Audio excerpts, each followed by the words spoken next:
السلام علیکم۔ کراچی میں ڈاکوؤں نے تاجروں سے لاکھوں روپے چھین لیے۔ فرار ہوتے ڈاکوؤں کی فائرنگ سے روزے دار خاتون جاں بحق ہو گئی۔ کیا آپ حالات حاضرہ سے آگاہی حاصل کرنا چاہتے ہیں؟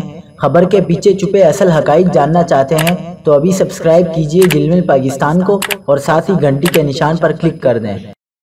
آپ کو بتاتے چلیں کہ کراچی کے علاقے کورنگی میں ڈاکوؤں نے 2 تاجروں سے لاکھوں روپے چھین لیے۔ پولیس کے مطابق گودام چورنگی کے قریب تاجر متین سے 50 لاکھ روپے اور کورنگی نمبر 3.5 میں گہاروں سے آئے تاجر سے 35,000 روپے لوٹ لیے گئے۔ دونوں واقعات کے مقدمے درج کر لیے گئے ہیں۔ دوسری جانب اورنگی ٹاؤن میں پولیس مقابلے کے دوران فرار ہوتے ڈاکوؤں کی فائرنگ سے خاتون جاں بحق اور لانڈی 6 نمبر میں گولی لگنے سے کم عمر لڑکا زخمی ہو گیا۔ اس کے علاوہ منگوپیر میں ڈاکوؤں کی فائرنگ سے پولیس اہلکار زخمی، جبکہ کراچی کے مختلف علاقوں سے 5 ملزمان کو گرفتار کر لیا گیا ہے۔ ادھر گلستان جوہر 1 میں ملزم بیکری کے بائر سے موٹر سائیکل چوری کر کے فرار ہو گیا۔